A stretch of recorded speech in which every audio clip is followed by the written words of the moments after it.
A partir de hoje, seja bem-vindo antes de mais à segunda parte deste Jornal Regional. Uma nota só acerca do livro que falamos na primeira parte. As receitas desse livro vão reverter integralmente a favor da ONG Mundo a Sorrir, uma ONG que está presente na Guiné-Bissau e que, de facto, incentiva a higiene oral, portanto, um trabalho voluntário.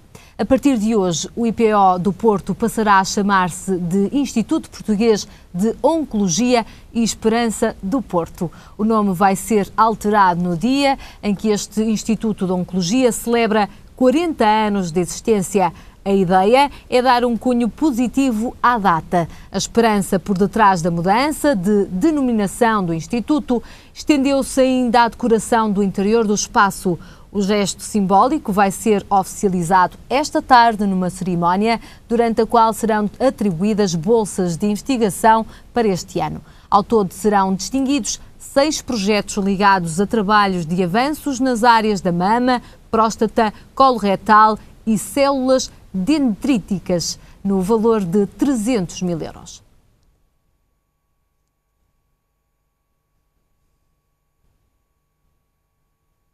A partir de maio e durante ano e meio, motociclos e ciclomotores vão poder passar a circular nos corredores reservados aos autocarros em algumas artérias do centro do Porto. Trata-se de um projeto piloto em Portugal que visa aliviar o tráfego automóvel, fazer reduzir a poluição do ar e promover uma maior segurança na estrada.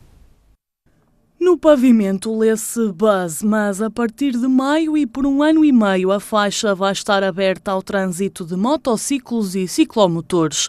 É um projeto piloto da Câmara do Porto, sustentado pela UP e vai ser levado à aprovação do Executivo na reunião camarária de terça-feira, entrando em vigor no dia 1 do próximo mês. Numa primeira fase, a medida entrará em vigor em 14 artérias do centro. Ao fim de 6 meses será feita uma primeira avaliação global do seu impacto, que estará a cargo da Faculdade de Engenharia da Universidade do Porto. Se ela for positiva, a zona piloto poderá ser alargada para cerca de metade da extensão total dos corredores Buzz existentes na Invicta. E fim do período experimental, a permissão estender-se-á à área total da cidade. O município dá o mote na aplicação da nova legislação que permite a circulação de motociclos nestes corredores e, ao mesmo tempo, permite a Rui Moreira cumprir uma das medidas elencadas no manifesto eleitoral com que se apresentou às eleições de setembro de 2013. Para a implementação da medida, a autarquia pediu pareceres, obrigatórios mas não vinculativos, à Autoridade Nacional de Segurança Rodoviária e ao Instituto da Mobilidade e dos Transportes. O objetivo é fazer reduzir o tempo de viagem, o tráfego automóvel e, por conseguinte, os níveis de emissão de CO2 e, por outro lado, proporcionar uma condução mais segura aos motociclistas e incentivar a transferência modal do automóvel para o motociclo.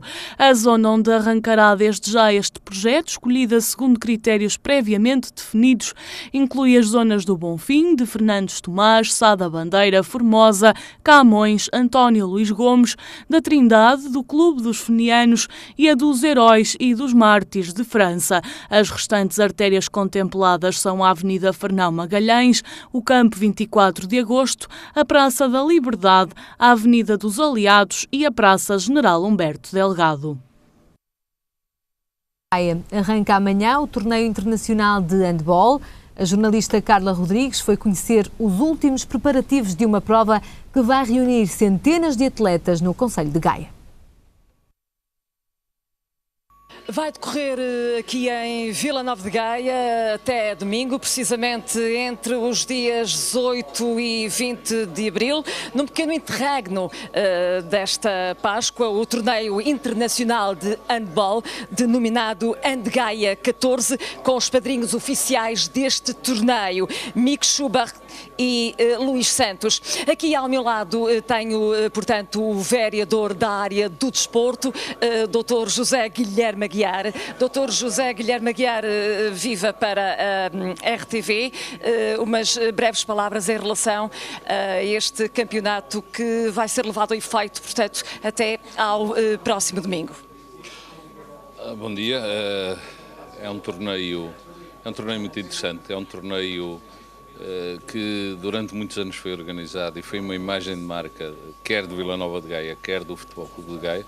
Depois, por razões normalmente logísticas, deixou de poder ser organizado e agora retoma outra vez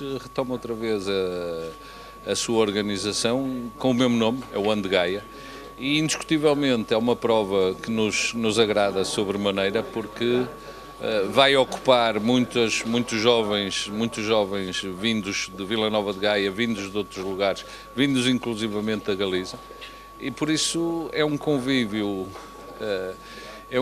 competitivo sem o espectro de ter que se ganhar uma competição, de ser campeão nacional. Mas vai-se ganhar em 3 dias, vai haver um vencedor. Em todos os escalões vai haver uma equipa que vai ganhar e vão haver as outras equipas que não vão ganhar. Isso é normal, é o desporto. E se tudo correr normalmente, este torneio será um êxito. E não tenho dúvidas nenhumas que vai ser um êxito e que vai fazer com que o Futebol Clube de Gaia sinta interesse e sinta vontade em organizar uma nova edição para o ano. E melhor do que isso, vai fazer com que as equipas que vêm este ano sintam vontade de cá tornar, de cá regressar. O torneio tem excelentes condições para a prática desportiva e vai ser aquilo que eu costumo dizer, uma salutar jornada de convívio entre os jovens.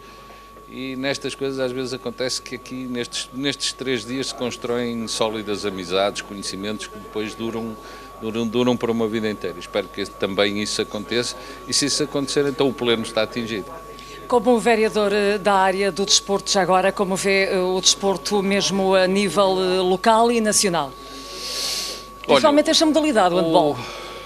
Eu diria que quase todas as modalidades a nível têm uma expressão a nível nacional, dependendo do desenvolvimento que tem a nível local.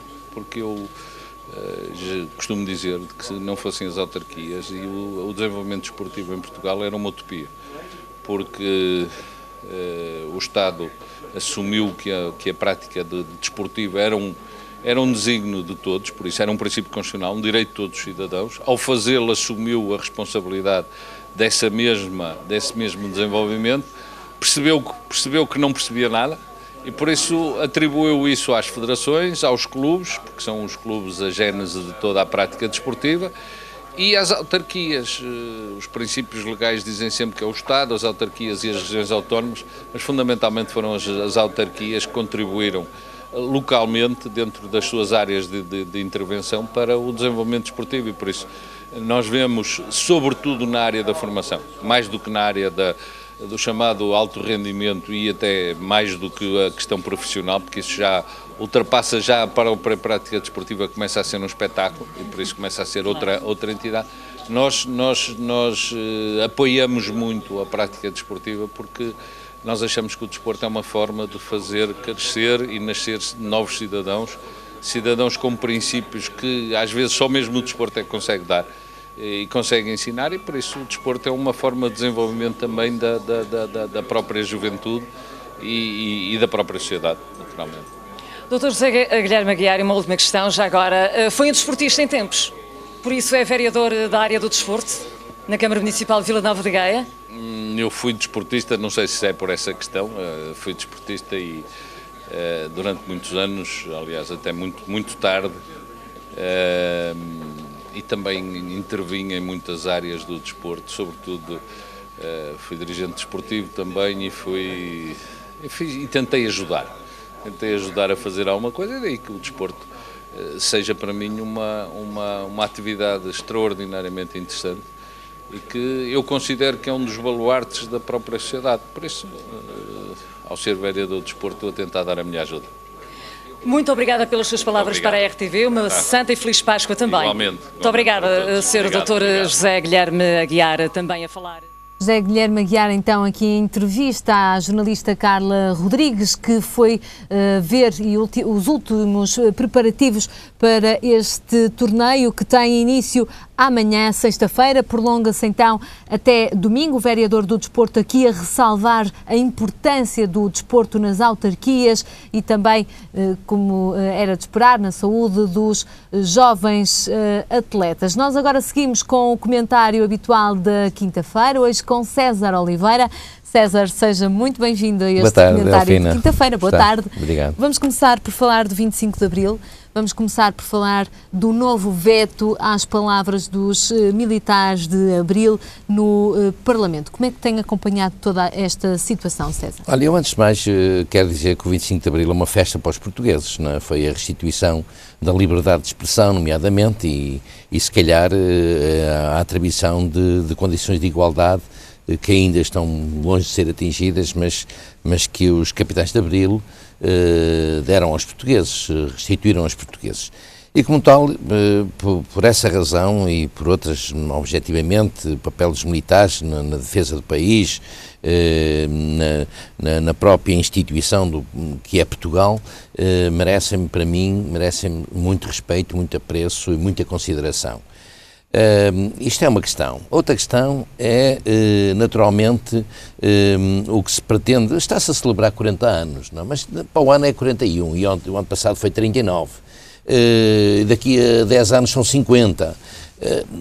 O que está aqui em discussão e em análise é se os militares do 25 de Abril, neste caso os capitães do 25 de Abril, devem intervir numa sessão solene que é, na minha perspectiva, circunscrita aos protagonistas parlamentares da Assembleia da República.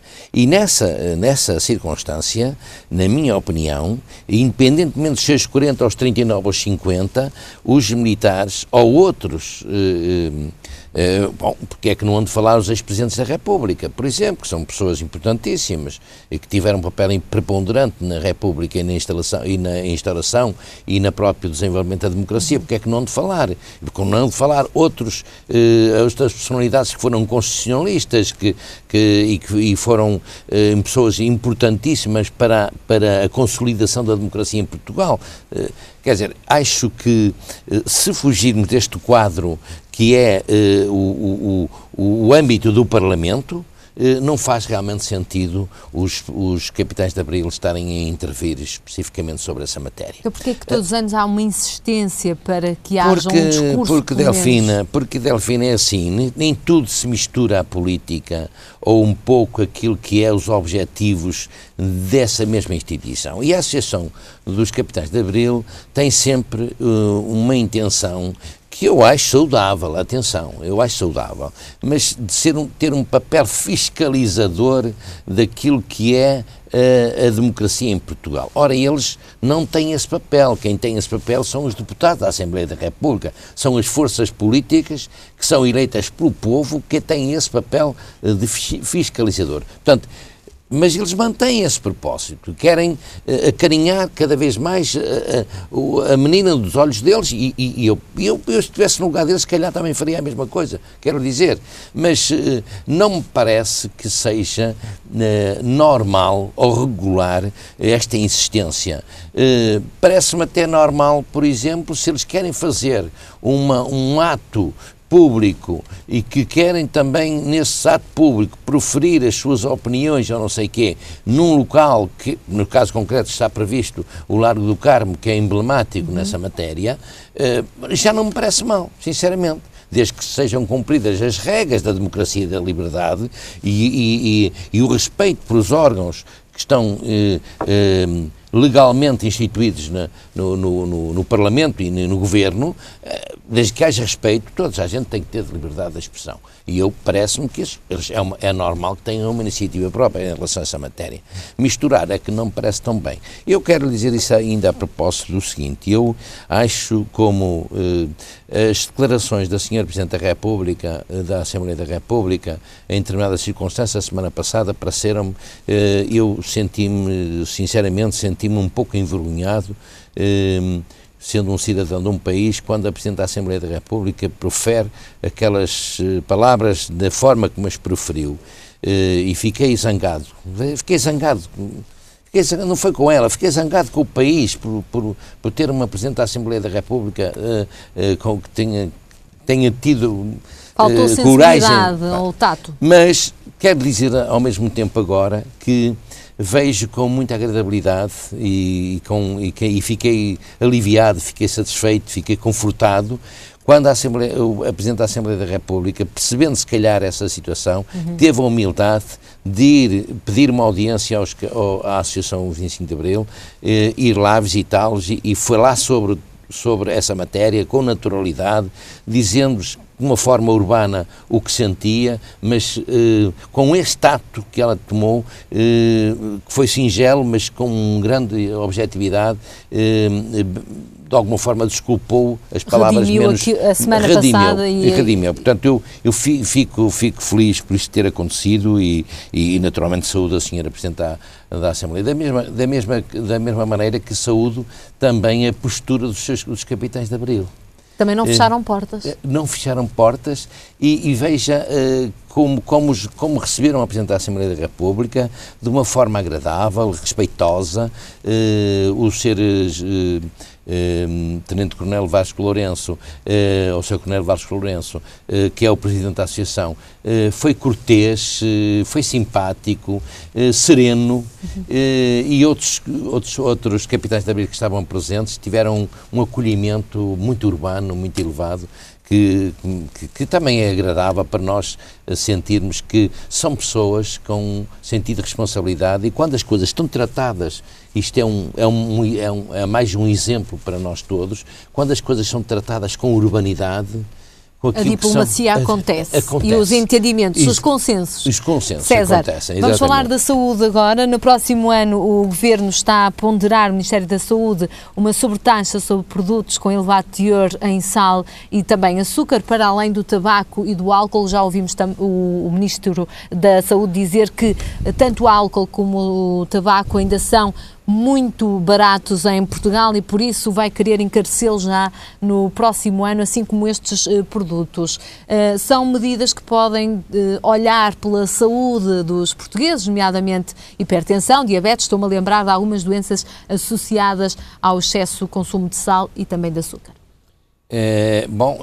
Isso é perceptível que mais que propriamente a prevenção da saúde, o Governo pretende aqui com este propósito e a seguir exemplo de alguns outros países, como sabe, a Hungria, a França, nomeadamente, que implementaram taxas taxas, há que não esquecer que uma taxa sobre determinado produto depois tem que ter um beneficiário direto, não pode ser aplicado depois no Orçamento de Estado, tem que ter e aqui escolhe-se a saúde em Portugal, bem, mas se calhar era interessante que em vez de criar esta taxa, se criasse regras para a produção e para a colocação no mercado de alguns produtos.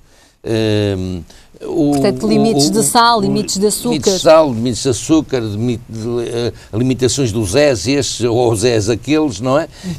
Aquilo que o consumidor o álcool e o tabaco podia criar-se alguns, para atender à saúde dos portugueses, podia-se criar algumas entraves, algumas dificuldades naquilo que é o consumo do tabaco, como acontece noutros países, em que a venda do tabaco, nomeadamente, não é banalizada da forma como é que é em Portugal e noutros países como Portugal. Portanto, nesse tipo de prevenção da saúde havia muito mais medidas para desenvolver que se calhar eram mais prioritárias que a própria taxa. Eu percebo que o Governo, o país precise de direcionar alguns recursos financeiros para atender ao déficit da saúde e ao que a saúde ainda pretende desenvolver. Exatamente, um déficit que vai ser levado a cabo até para Mas é uma taxa, Delfina, é uma taxa que vai, nomeadamente, e eu espero que o Governo esteja atento, como já aconteceu noutros países, nomeadamente na Dinamarca, como sabe, que a Dinamarca implementou estas medidas em relação aos produtos com açúcar e com sal, e os dinamarqueses fugiram para a Alemanha para comprar esses mesmos produtos. Eu espero que aqui em Portugal que seja feita as coisas como deve ser, de forma a que os portugueses não fujam para a Espanha para comprar os produtos, para comprar os caramelos, como antigamente acontecia, os chocolates e deixem ficar o mercado português e a indústria portuguesa com dificuldades acrescidas. A indústria e os trabalhadores que trabalham para essa mesma indústria. É preciso ver o problema nesta dimensão. O alcance das medidas. Nesta dimensão, o alcance dessa medida. É preciso, não é só de uma forma cega ver uma taxa, não é? Que vai atacar ou vai obviar as dificuldades da saúde, mas também é preciso ver a parte económica que está em causa, não é? Porque o problema da prevenção da saúde há que criar regras. Os tais limites que o César falou há pouco. Exatamente, aos tais limites. Portanto, agora, vejo com alguma preocupação se é aplicada estas medidas cegamente, que não podem prejudicar o mercado e a economia portuguesa. Vamos passar para o nosso terceiro tema, vamos falar da Páscoa, é já daqui a alguns dias, no próximo fim de semana. César, onde é que vai ser como é que vai ser passada esta celebração da Páscoa? Olha, eu antes de mais queria aproveitar já a oportunidade para desejar à Delfina, à sua família, aos colaboradores aqui da estação e também os nossos telespectadores, desejar uma santa e feliz Páscoa. Obrigada, igualmente. Eu interpreto a Páscoa como sendo uma quadra do ano de reflexão, porque celebra-se a morte e a ressurreição de nosso Jesus Cristo, para os cristãos. E isto deveria levar-nos a meditar nesta quadra para aquilo que deve ser a nossa vida. Muitas vezes devíamos encontrar a nossa vida várias vezes, devíamos morrer um pouco em alguns assuntos para ressuscitar noutros ou nos mesmos assuntos de uma forma mais adequada àquilo que é o que nos envolve. Eu vivo a Páscoa com alegria. São as crianças, são os cristãos, de alguma forma também aquilo que é este recolhimento e que deve acontecer por todos os cidadãos, nomeadamente pelos cristãos, e é assim que eu costumo viver. Vejo também com alguma apreensão que ao celebrar-se a Páscoa, tem este conteúdo, como é o Natal tem, que seja aproveitado para o quê? Para um gozo, mais um período de férias, mais 15 dias para os estudantes, mais uma infinidade de coisas, e que se pensa em tudo, menos no próprio espírito da Páscoa. Ora, isso não se endireita ao mundo, não vale a pena, as pessoas saberão interpretar cada um à sua maneira, mas acho mais esta Páscoa é mais interpretada no presente momento como um período de ócio, um período de recreio, um período de gozo, de férias, do que propriamente aquilo que é o espírito da Páscoa. Mas todos nós, se fizermos este pequeno exercício, quanto mais não seja só da sexta-feira até domingo. Vale a pena refletir. Vale a pena refletir. Sobre que temas, César? Numa sociedade melhor, aquilo que é a tolerância dos cidadãos uns com os outros, olhar-nos para aquilo que foi a vida de Cristo, quando soube sofrer pelos outros e também soube ressuscitar pelos outros para podermos ter uma vida melhor. Era nesse sentido que eu gostava que toda a gente interpretasse. E se assim fosse, nomeadamente eu, se assim fosse, eu acho que nós teríamos um mundo melhor e uma vida melhor e uma sociedade mais fraterna. A sua Páscoa vai ser em família? Vai ser em família, como sempre. A minha casa, normalmente, com a minha família à volta e com alegria, não é? Com umas amendoinzinhas à mistura e com um bolinho à mistura também. Também os pequenos prazeres e também celebrar um pouco em termos da nossa convicção religiosa. César, muito obrigada pelo seu comentário aqui esta quinta-feira. Marco encontro consigo na próxima quarta-feira da próxima semana. Até lá, uma boa Páscoa também, um bom fim de semana. Obrigado, Delfina, para si e para os senhores. Hoje chega às salas de cinemas portuguesas o filme O Espetacular Homem-Aranha 2. A sequela do primeiro filme realizado por Mark Webb conta com mais perigo, mais aventura e mais ação para um dos mais famosos heróis da Marvel. O filme tem a participação de Jamie Foxx, Andrew Garfield e Emma Stone nos principais papéis. You know what it is I love about being Spider-Man?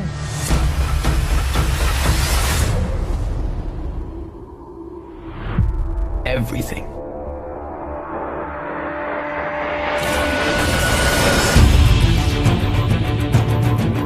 Peter Parker, Harry Osborn. It's been 10 years. What have you been up to? I do some web design.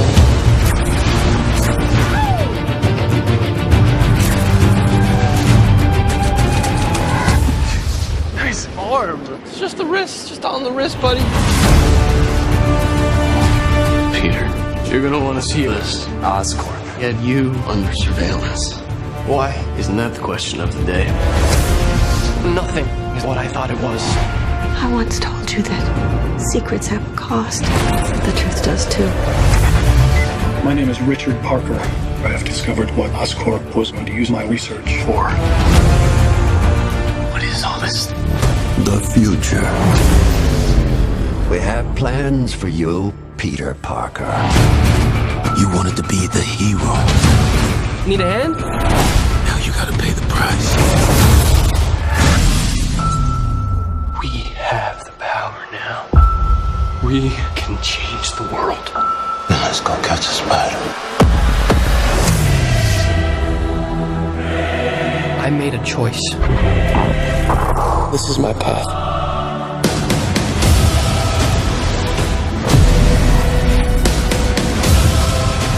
This is bigger than you, Peter. I'm the only one who can stop them.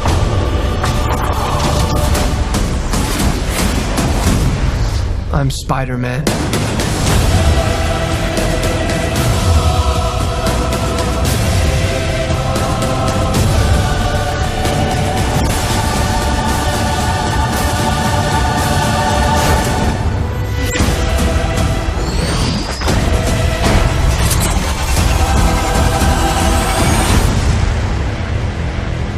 I gotta go. I'm coming with you. Come on, it's too dangerous. Sorry, I love you. Don't hate me.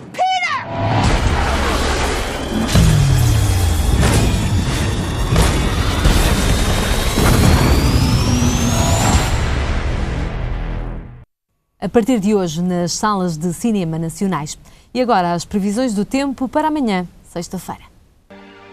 Céu geralmente muito nublado, com previsões de chuva ou aguaceiros à tarde, em especial no norte e centro de Portugal continental. Quanto às temperaturas máximas, 18 graus para o Porto, 20 para Lisboa e 22 graus para Faro. Estou de regresso com as notícias amanhã, a partir do meio-dia. Até lá, tenham uma excelente quinta-feira.